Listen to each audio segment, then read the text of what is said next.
Le XVIe siècle est une période très riche dans la production des cosmographies, c'est-à-dire ces essais de description de l'univers qui réunissent des données à la fois historiques, géographiques, religieuses, mythologiques.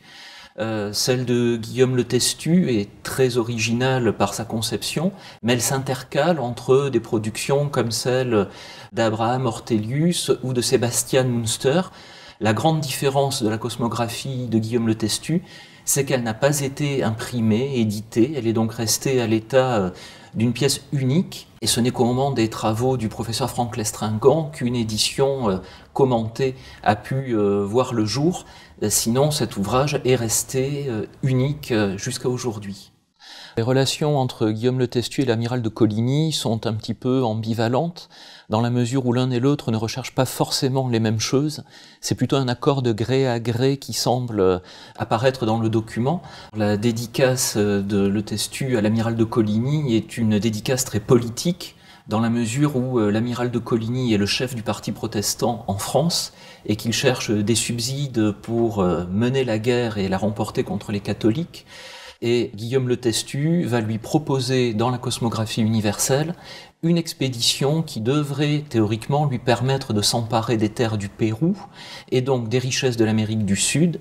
Et un peu comme les Espagnols l'ont fait et ont financé grâce à l'or d'Amérique du Sud l'Église catholique en Espagne, Coligny est tenté d'investir dans l'aventure proposée par Guillaume Le Testu pour, à son tour, récupérer des richesses lui permettant de gagner la guerre. Et Guillaume Le Testu, à travers son ouvrage où il met en avant la grandeur de l'amiral de Coligny, cherche à le persuader de financer une nouvelle expédition. Alors Guillaume Le Testu est quelqu'un de très foisonnant, il a une double culture, une culture j'allais dire très pratique, celle d'un marin, d'un navigateur, et on le voit tout de suite dès qu'on observe les cartes, il est attentif à faire figurer des éléments importants pour les marins, les vents par exemple, toutes les informations utiles aux navigateurs, mais il a aussi une imagination particulièrement féconde, fertile,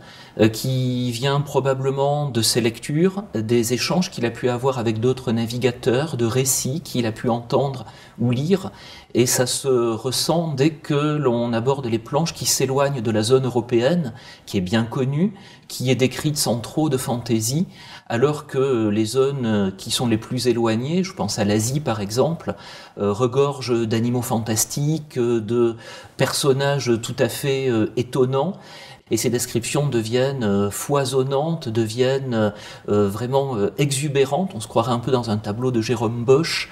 On est quelque part partagé entre les certitudes de l'auteur lorsqu'il dessine de tels personnages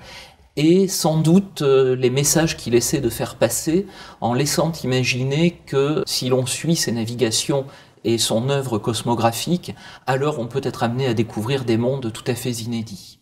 Guillaume Le Testu a eu une intuition qui est celle, dans sa représentation de l'Asie, que la Thaïlande est vraiment beaucoup plus grande que ce qu'elle n'est en réalité, et qu'en allant vers le sud, elle touche à un continent inconnu qu'il appelle la Grande Jave, et qui serait un immense continent du sud de la planète, qui fermerait complètement l'océan Indien et qui le transformerait en une sorte de grande mer intérieure.